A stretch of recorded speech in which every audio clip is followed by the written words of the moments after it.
had 2 days with a group of business economists at the Intercontinental and a visit to the Shoreby Club and the Cleveland Clinic. So I've gotten a taste of some of the best things here in Northeast Ohio, and now even the weather is better than one is led to expect from this area. And I wish I could say that things were better in construction, but that's a very mixed picture.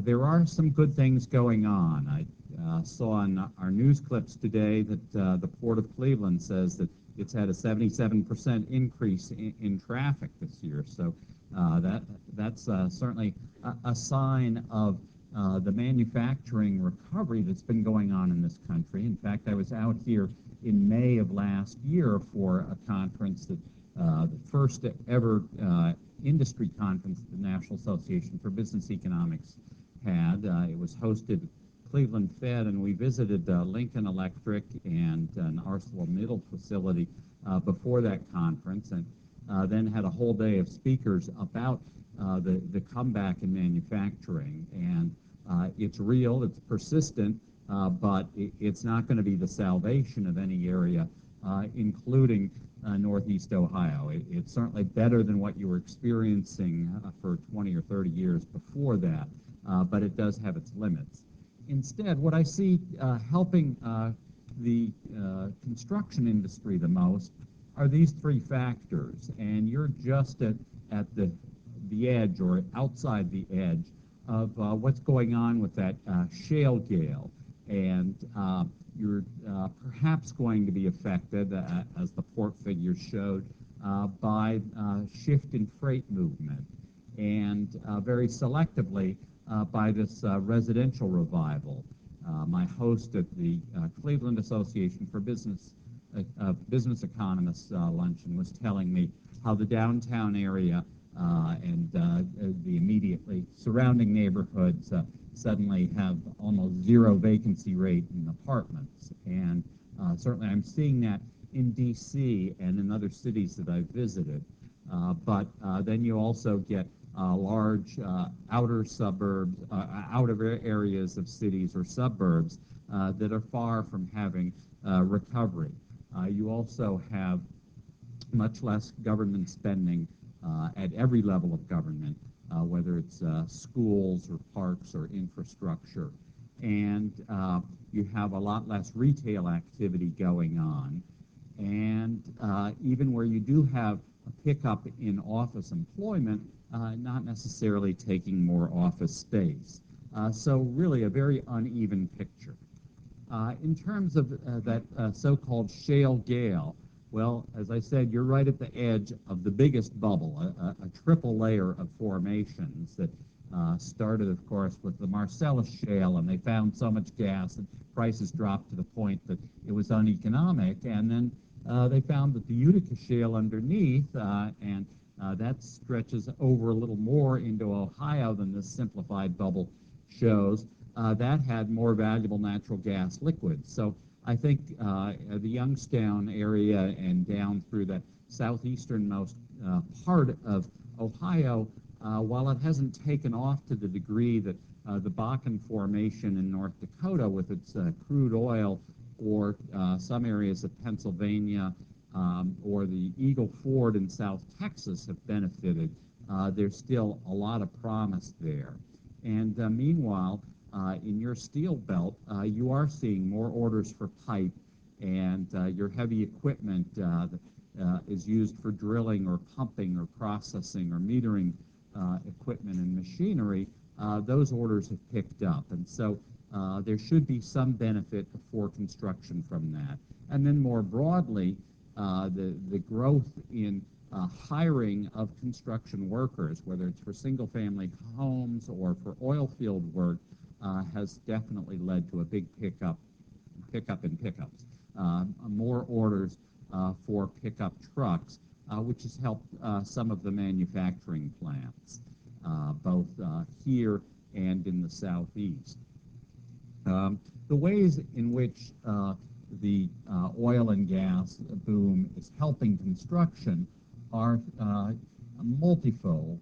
The drilling itself counts as mining, not construction, but every one of those well sites requires some kind of access road, site clearing and preparation, a pad for the well, storage pond for the water, and housing for the pumping and storage and processing machinery, and either a pipeline to take the liquids off-site or storage tanks.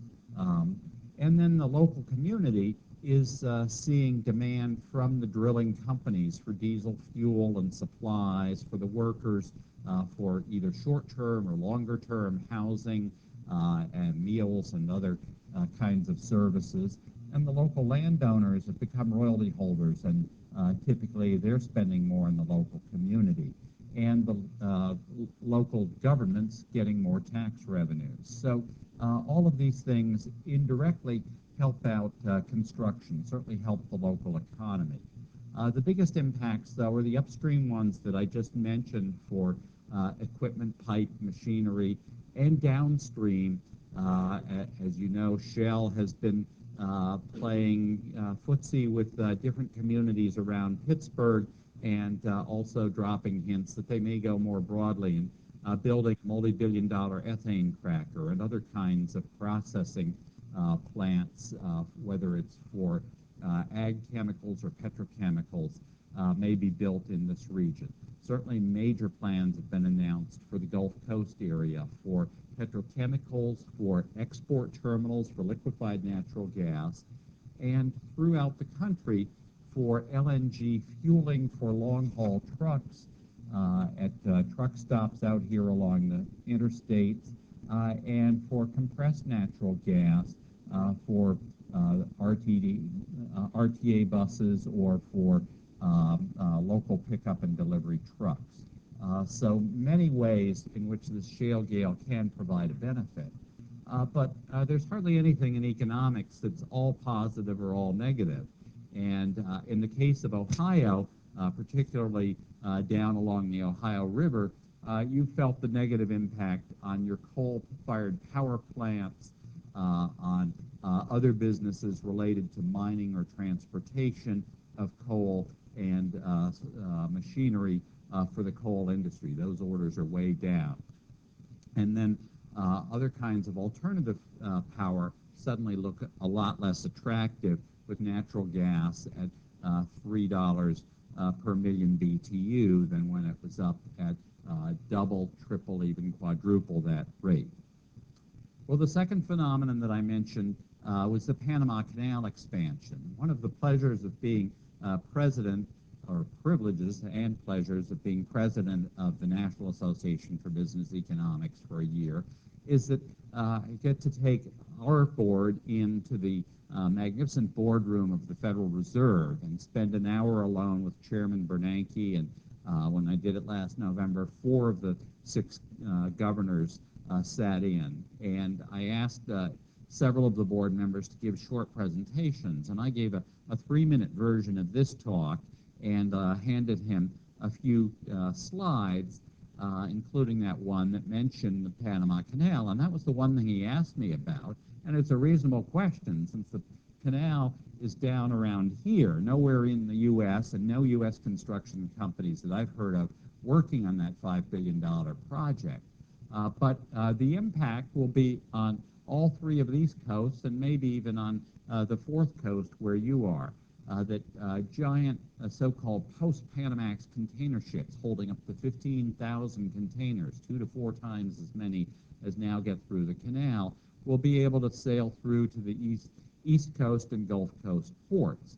But all of them are having to undertake major public works to get ready. All of them, except Norfolk, have had to dredge their harbors deeper, 50-foot channels.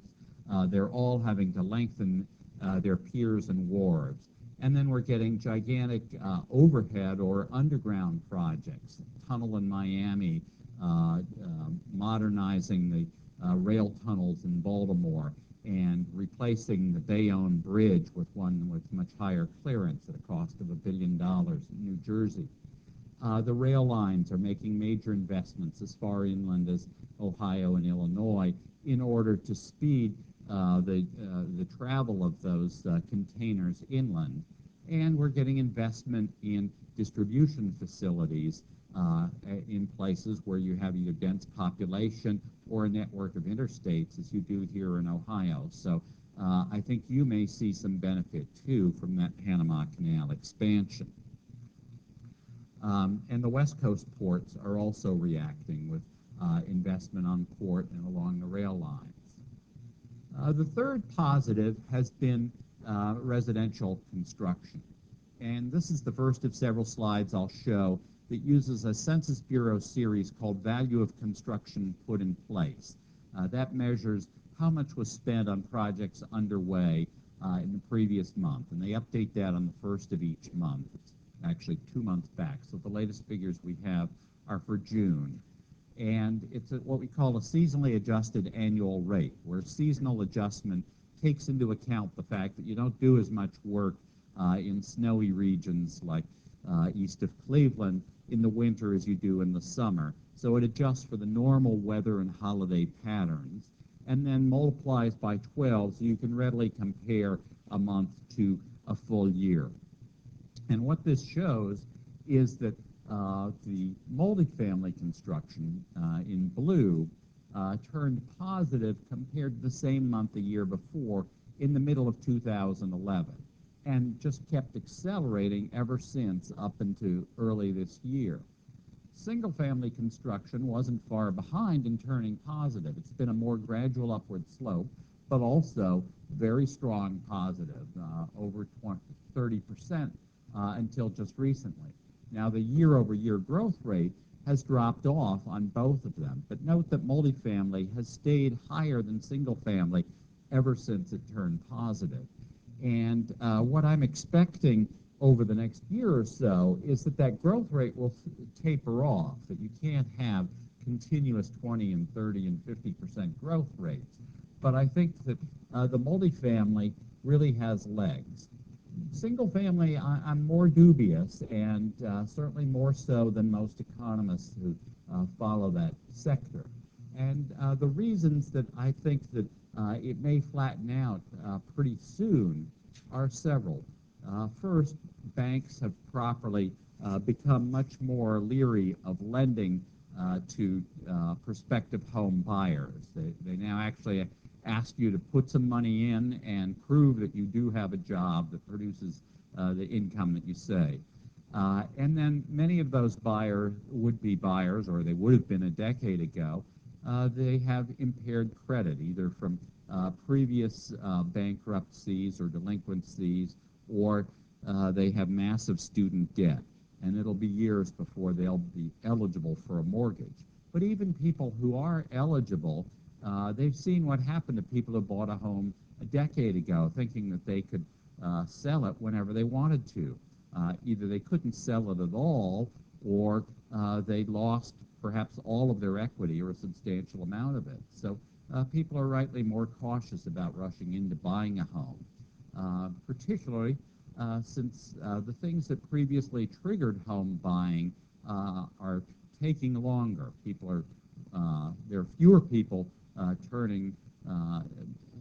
moving up into their 20s, which was typically the first home buying age, and they're delaying getting married, delaying having a first kid, delaying or not even having a second kid. So for all those reasons, I see less demand for home buying. And then finally, in crowded metro areas like D.C., people are less willing to trade miles for mortgages, as the saying went. That used to be a decade ago, people were willing to go 90 or 120 minutes out from their job in order to be able to afford a home. But now many of them are saying, wait, I don't want to have to use my car for everything and risk that gas is going to go back above $4 a gallon again. Instead, I'd rather live in a smaller space but have the convenience of renting a bicycle and going half an hour to my job and dropping it off somewhere.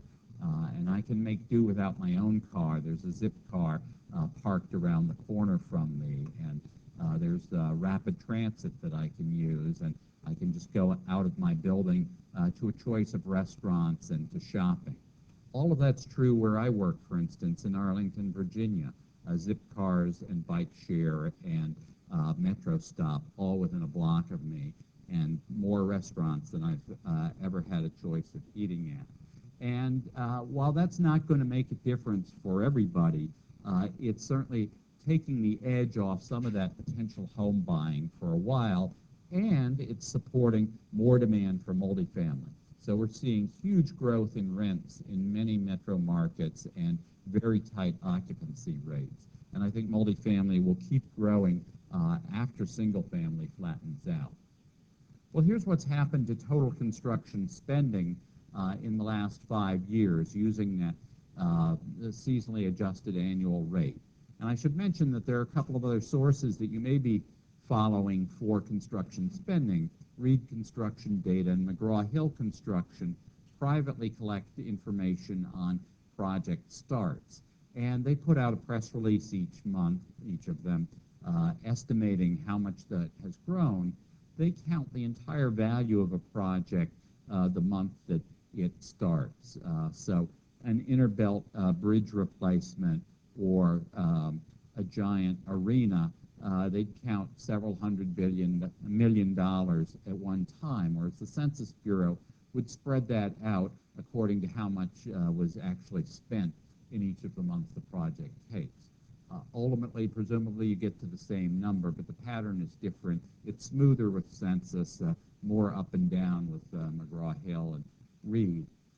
At any rate, you can see at the top left, I haven't even taken it all the way back to the peak, which was in March of 2006, over $1.2 trillion. It got down to about $750 billion, and now up around $880 billion, but a pretty gradual upward slope from that trough, which was in January of 2011. It wasn't until middle of 2011 that spending was above the year-ago level, and as I showed you, that really started with the multifamily and then the single family.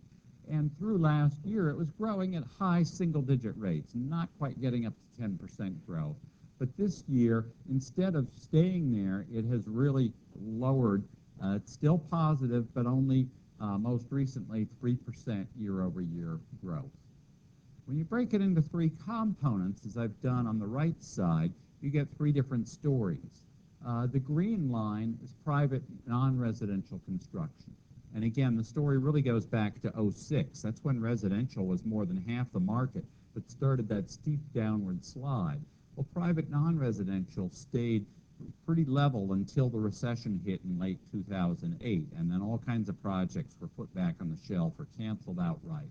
And you had that steep decline that lasted until 2011. And then the non-residential turned positive, briefly spiking at a 25% year-over-year increase. But look how it's cooled off in the second half of 2012 and stayed just barely positive since then, only up 1.4% from June of last year to June of this year. The residential, the red line, stayed very down at very low levels until 2011, and then moved up and continued to move up until recently. And this is a blend of the single-family, multifamily, and improvements to existing single and multi. And then the blue line is public construction. And thanks to federal stimulus money, a lot of contractors were able to keep working on public projects through 2009 and 10. But the stimulus money and also the base realignment money that some of you may have made use of at places like Wright-Patterson, that wore out. That was used up by 2011. And ever since the beginning of 2011, the downward pressure on federal, state, and local spending has been continuous. It hasn't gotten above year-ago levels since 2010, and lately has notably worsened, down 9.3% from June to June. Well, the question is, where are these lines headed now? They're all downward just in the last month, but I think there will be some improvement in both of the private and public non-residential segments. So let me take you into those in a little more detail, show you what's happened, what I think is going to happen.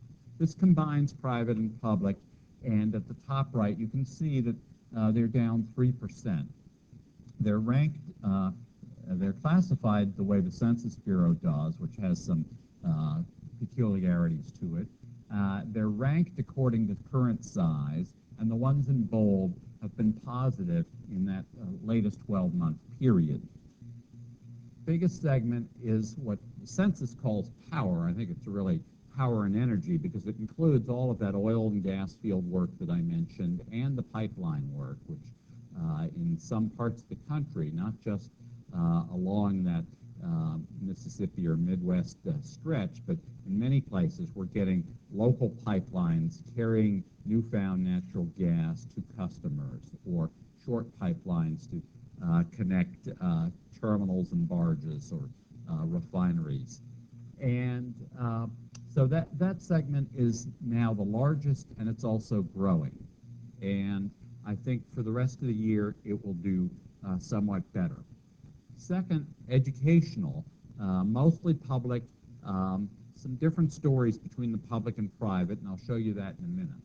Third, highway and street, down a little bit for now, but thanks to the passage of what's called MAP 21, the federal highway funding bill last July, that said the federal share will or the federal dollars will stay constant through September of next year, and also thanks to some innovative financing. You've seen that here in Ohio, where after a year of study, they came out with some recommendations to squeeze a few more bucks out of the turnpike and the highway fund.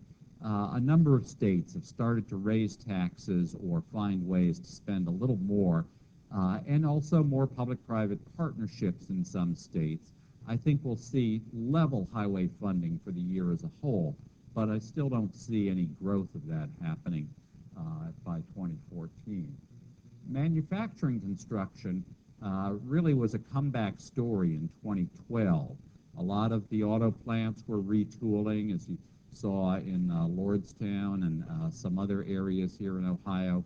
Other manufacturers were reshoring or modernizing, and that work, from what I hear, seems to have tapered off now. Those projects that were announced a couple of years ago have finished, and manufacturers are holding back because demand has been so weak from Europe and from China, and so iffy as to how the U.S. economy is going to perform.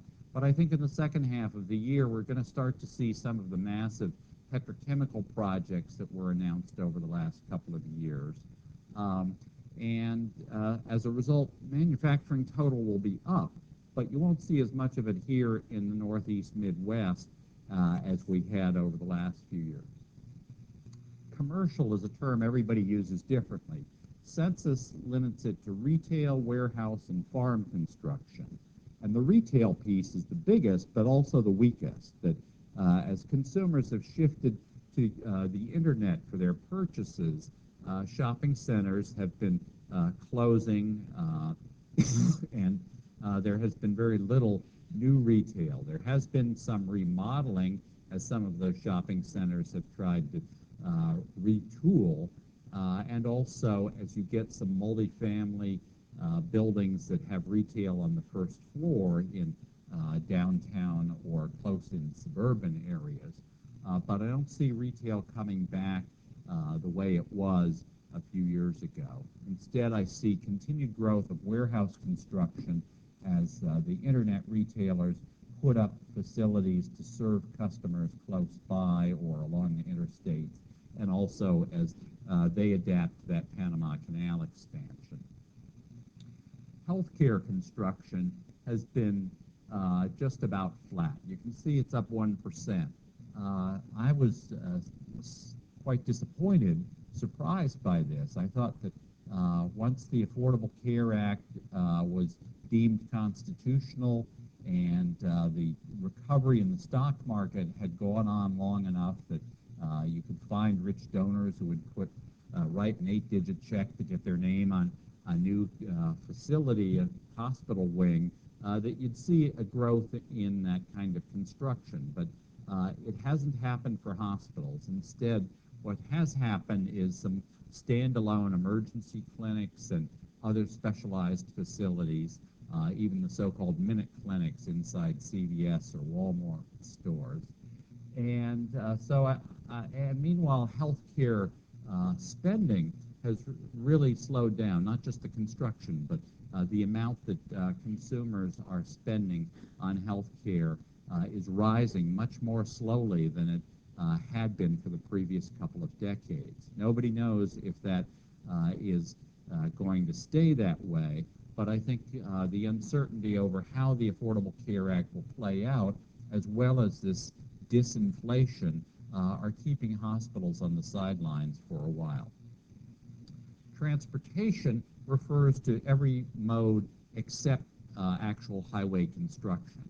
So we're seeing big investments by railroads to carry oil, which they hadn't done at all until about 2 years ago, and also to prepare for the Panama Canal expansion.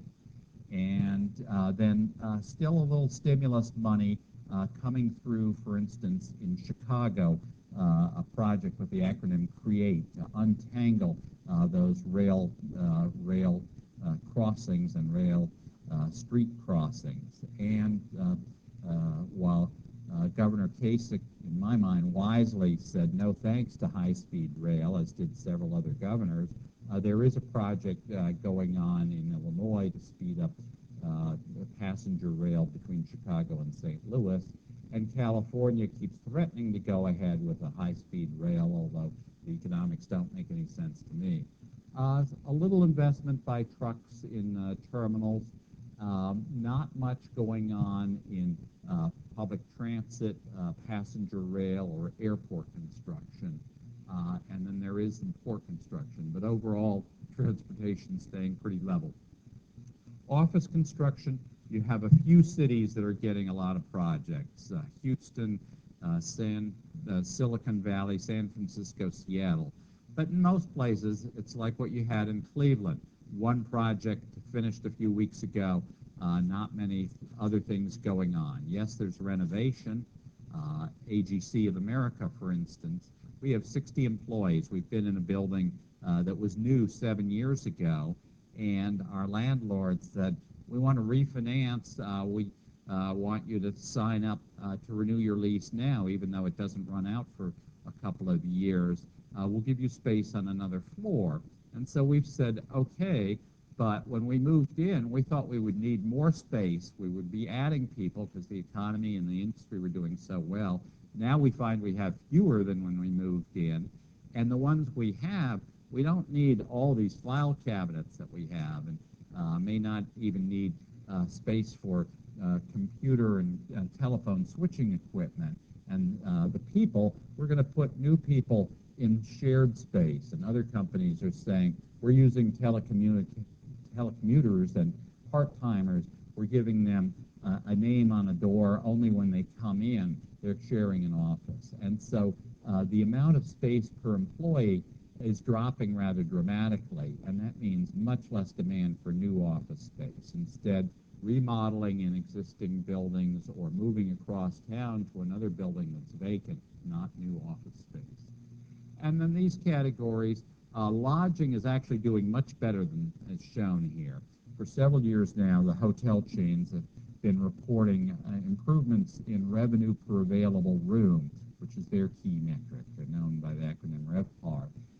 And so we're seeing more remodeling of chains, whether it's budget or luxury hotels. And by next year, I think there'll be more new construction. But anything with public works is still hurting. Well, here's what's been happening in those categories. These slides, again, show a 5-year history at a seasonally adjusted annual rate for a particular category, and the dashed line shows how the latest month compares with previous periods. And I won't go through every one of these, but you're welcome to ask about them. One that I did want to highlight is education. On the top left, you see private education. That did recover once that stock market lifted endowments and capital campaigns. And so colleges like Oberlin, where my daughter went, and the many other private colleges scattered through Ohio, many of them did dust off their multi-year campus plans that they had put on the shelf in 2008 and start up again. But now that college-age population has leveled off, and parents are having a lot more doubts about whether they want to take on that high student debt if their kid can't get a job when they graduate. And so people are holding off going to college, and the colleges, I think, are going to remain pretty flat on their investment. Meanwhile, on the public side, state legislatures have really whacked the budgets of the state universities, and even more the local and county districts for community colleges have cut back. So while it's down just 3% in the last 12 months, it's really come down quite a bit from its peak. And then worst of all is what's happened to those school districts that are funded out of property taxes. I spent a Sunday night in Medina, and Monday morning I saw the county paper. I'm impressed they still have a paper out there, but it said, good news, property tax receipts or property valuations fell only 3% in the last 3 years, half as bad a fall as previous 3 years. Well, that's the story that's not being told in much of the country. We're hearing about major metro areas where you're getting double-digit increases after really dramatic falls, but there's still many places where property values aren't yet coming up, or just very modestly. And even in the ones that have the big increases, it's too early for the assessors to have handed the existing property owners a bill. So the assessments only happen every 2 or 3 years, and as a result, the school districts are still being squeezed, the local government's still being squeezed, and when they do get more money, they're going to have to put more into their underfunded pension plans and other expenditures. So construction on pre-K through 12, which, as you can see, is bigger than the higher ed, public and private combined, is remaining very weak. Here are some of the other categories, generally showing some positive movement. And then finally, the developer finance categories, a mixed picture, but lodging and warehouse clearly doing better than office and retail. And the office and retail is even worse than it appears, because I think it's mostly rehab, renovation, and not new construction. Well, here it is state by state, construction employment. And overall, there's good news. 36 states are in the green, meaning they had an increase in construction employment from June of 12 to June of 2013. That's the most in more than a year. But it's not a stable picture. I update this every month, and states like Ohio have gone from modestly positive to modestly negative. Other states, Nevada, Alabama, Georgia, Florida, all positive after years of being negative. Only a few states down this middle strip from North Dakota to Texas and Louisiana and Oklahoma have consistently stayed in the green. And so I think we're going to continue to see fluctuations by state for a while. We also do metro-based rankings, and here's the story throughout Ohio in that same 12-month period. And we've ranked 339 metro areas by the percentage change in employment over a 12-month span. And in this particular period, Canton-Massillon had one of the highest percentage changes of any metro area. It was up 19%. That's off a very small base, and it just takes one big project to begin or level off or end for those rankings to change a lot. Here in the Cleveland-Elyria-Mentor area, down 2%. Your rank is 255th, but obviously that's not far off what's happened nationally, where the growth rate is only about 1%. But most of the state, you can see either flat or down, just Akron and Canton doing better than the national average. Nationally, the unemployment rate in construction has dropped dramatically over the last 3 years. The industry rates are not seasonally adjusted, so I put in the all-industry rate on a not seasonally adjusted basis, which is a little higher than that figure that you may have remembered from the headlines on the first Friday of August that got down to 7.4. But even though you see this big drop, and it does mean a big decline in the number of workers who answer a monthly survey saying, I'm unemployed, I looked for work in the last 4 weeks, my last job was in construction, they haven't been hired by construction companies. Only about 40% of them, fewer than 40%, got jobs in construction. They may be among the 6 million people who have gone back to work somewhere in the economy. They may have gone back to school or retired or just gotten discouraged, dropped out of the workforce. But at any rate, that supply of unemployed, experienced workers sitting at home waiting for a contractor to call them back is really shrinking. Here's how much construction spending has grown since the low point in January 11, 17%. Moderate increase over 2.5 years, and yet employment only went up 7%. So who's done all that work? Well, it turns out that even though your companies may not feel it, on the whole, contractors say that they are charging more now for specific building types than they did. The Bureau of Labor Statistics now puts out producer price indexes for 5 building types. And over that 2.5 years, those indexes have gone up about 6%. So real spending, that is, if you measure square footage or some other measure of how much is being put up there and not just the price that's being charged, has gone up about 10%. And real input of labor isn't just the number of people working, but how many hours they're working, and that's also gone up about 10%. So some companies are holding their own. Here's another way of looking at it, and I know this is kind of a tangle of lines, so let me disentangle it.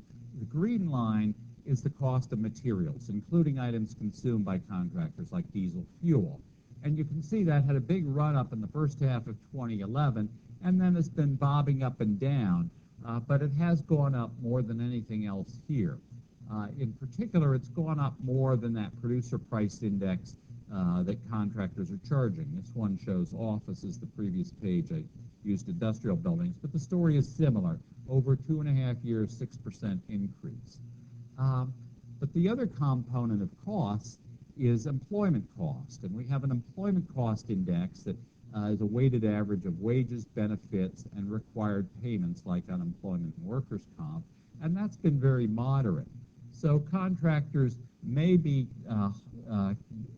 able to raise their prices as much as their costs, depending on their mix of materials and labor costs, and also on their productivity improvements. Here's what's happened to specific materials.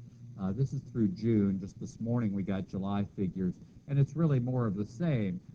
Steel prices down from their peak in 2011. Copper and brass mill shapes down a lot from their all-time high in early 2011. Gypsum products have been raised repeatedly. Wallboard prices just in the last month down, but still cumulative increase, huge after being flat for several years. Lumber and plywood shot up early this year, but have come back down as more mills have reopened. And then diesel fuel constantly up and down. This week, the Energy Information Administration said prices dropped a penny after another 1 cent drop the week before, but they're still a little bit above where they were a year ago. Concrete products edging up, but very modest growth over the 2.5 years. Similarly, asphalt, after running up in 2011 and early 2012, has been pretty flat. And asphalt for roofing, very little movement over that whole period. So to put it all together, for the year as a whole, I think private non-residential construction will do a little better than that 3% gain that I showed you June to June, but not the double-digit increase that we had last year. Private residential construction, on the other hand, is going to do just as well as it did last year, 15% growth. public construction is going to continue that 3-year descent. It was down 3% last year. This year down at least 3, maybe as much as 6. So putting all those together, total construction will be up by high single digits, just like last year. And materials costs rising very moderately, 1 to 3%, just like last year. Labor costs starting to climb a little more rapidly because of selective tightening of supply. But still, we're not hearing the stories from our members about being unable to find workers, except in very few cases around Houston or the Eagle Ford in South Texas or North Dakota. Home builders in some markets are having trouble, but I think that's next year's story, not this year. Going beyond this year, I think we'll have several more years of a net modest increase in overall construction spending, but less single-family housing than last decade, much less retail, and flat or declining public spending every single year. Instead, those many effects of the shale-based construction, the Panama Canal widening, and the different demographic mix. Population overall growing more slowly than last decade, but still going up, unlike Europe or Japan or Russia. And more of us turning 65, fewer people coming into their 20s, and therefore challenges for contractors in the demand for construction types and also supply of young labor, as well as dealing with more people retiring. And materials costs fluctuating a lot as they did last decade, not much of that 8% increase, but sometimes you may have several things going up at once. And the key note is that higher than the consumer price index, because we do depend much more on materials that at times are in limited supply, and much more on transportation and fuel costs. Labor costs gradually creeping up. Bid prices, though, keeping up with it. So that's my story. I'm sticking with it till I get more data. When I do, I'll put it in the data digest. Now that you see a copy, you're all welcome to subscribe. It's a free benefit to AGC of America members. Just go to agc.org/data digest, all one word, create a personal account. If you're not a member, you can still subscribe for a modest fee. And with it, the next issue this Friday, I'll send out a table showing what's happened to about 50 different producer price indexes for some of those materials I showed you, all of those materials I showed you, and also building types. And we do press releases also updating that state ranking of percentage change in employment and also the metro rankings, and commentary on the construction piece of the National Employment Report and the construction spending reports. So with that, I'd be glad to take your questions. Thank you. Thanks, Ken. And I have the mic. I can pass it around for anyone who has a question. Before I do pass the mic, just note that we have recorded Ken's presentation. It's going to be on the website, ceacisp.org, for any of your colleagues that couldn't make it today if you want to share it. Also, the third handout that you were given is a list of upcoming professional development that will be hosted at CEA, including the AGC of America's supervisory training program to be following in December, January, and February this year. So with that, I just have one question to kick us off, Ken, if you don't mind. Slide 17, you talk about, and you said the supply of experienced unemployed people in construction is shrinking. Mm-hmm. And I've seen a recent survey put out by the AGC regarding workforce supply.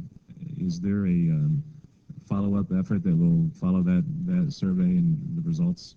Yeah, that survey is still in the field. If you haven't answered it yet, we hope you'll do so. We're going to close that out in a couple of days and then put out an analysis of the results. As I say, I have not been hearing through the press or through our chapter staffs or directly from members about many examples of worker shortages. A lot of concern because of this data showing how many experienced workers have gone away one way or another, and the demographics showing how the number of people entering the workforce has flattened out while other industries have been busy hiring. So it's not a pretty picture going forward, but for now, contractors don't have enough work to use up the available supply. I will mention one other thing regarding workforce. We are very concerned about two rules affecting federal contractors, and that really means the entire workforce for any company that does any federal project.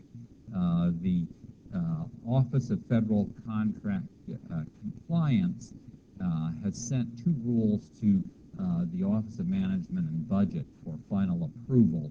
And I went in last week with some other people from AGC to talk about these. One of them would set rather stiff goals for hiring veterans, and the other one for people with disabilities.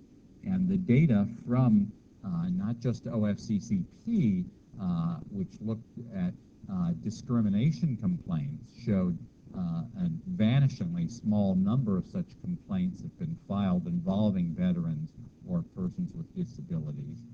But also the Bureau of Labor Statistics data on employment by occupation and personal characteristics and industry show that construction has consistently been a major employer of veterans, that a higher percentage of veterans work in construction than non-veterans as a percentage of the whole non-veteran workforce, which makes sense. That we know that construction companies are eager to get people who have developed solid work habits and experience, are used to working in adverse conditions and to following orders. So we've always been a source of employment for veterans. The one exception is that the youngest veterans are not represented in construction to the degree that older ones were, but it doesn't mean we've gotten disenchanted.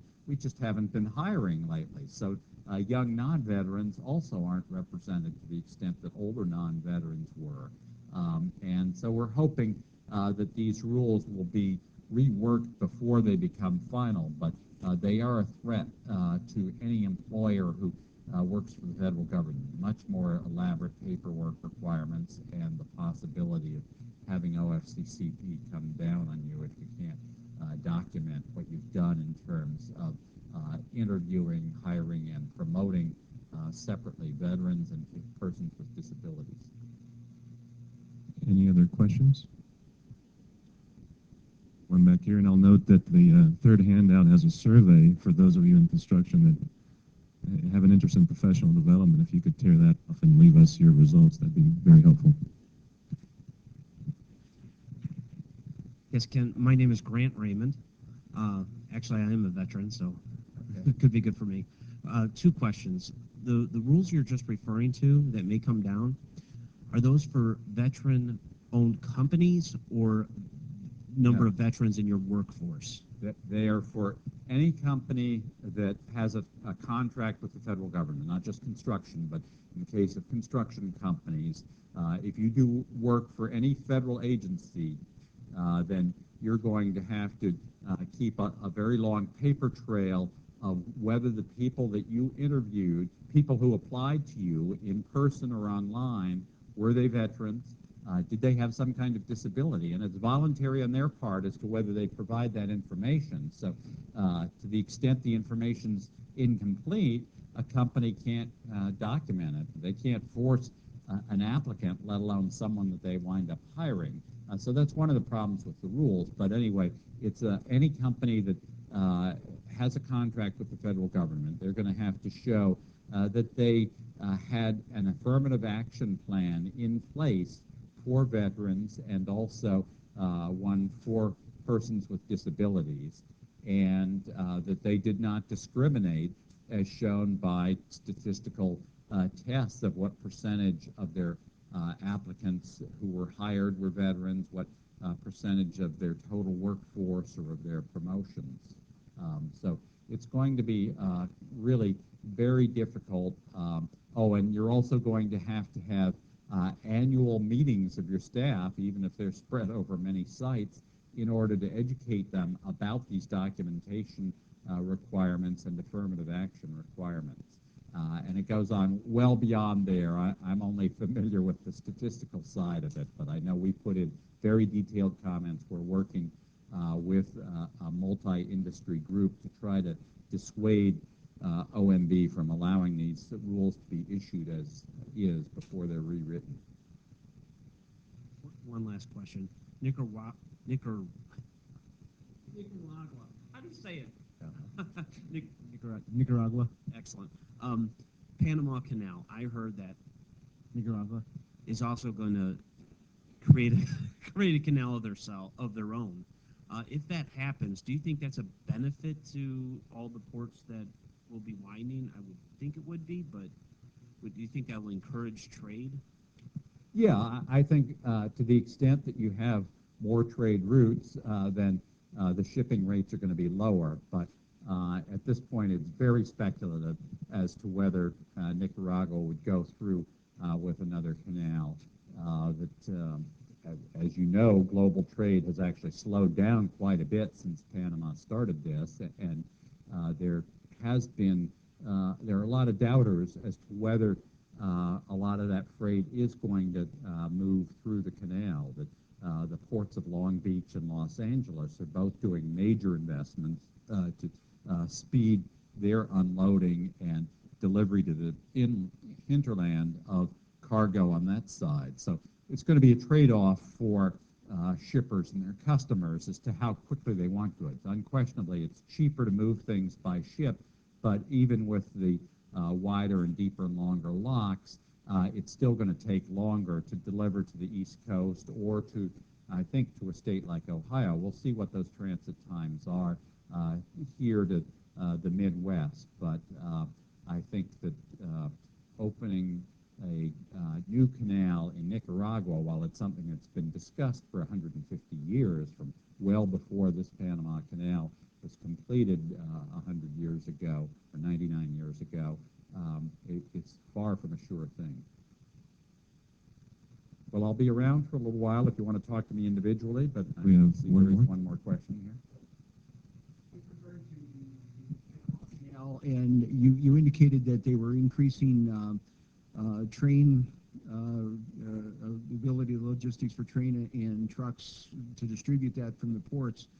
The Cuyahoga County Port Authority, as you pointed out, has been trying to increase the ships that come into that port, particularly as it relates to containers. Yeah. One of the issues is that they're competing with the train and truck transportation because of the double handling at the seaports, that they have to use smaller ships that can navigate the St. Lawrence Seaway.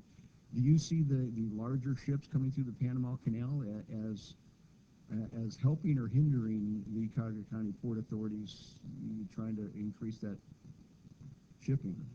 Well, the so-called post-Panamax ships, bigger than the current maximum size that can fit through the Panama Canal, are too big to make it through the Welland Canal. In fact, I think even the Panamax size now may not make it through the Welland Canal. So to the extent that Gulf or East Coast ports are able to handle more containers, that will be a challenge for the Great Lakes ports. But to the extent that you're now handling traffic from Europe, if you still get growth in that kind of trade, I think you can be competitive there. I'm not sure what the maximum size for ships traveling between Europe and the East Coast ports is, but I think there's very limited potential for growth of container traffic through the St. Lawrence Seaway and the Welland Canal, just because of congestion and also competition from deep ocean ports.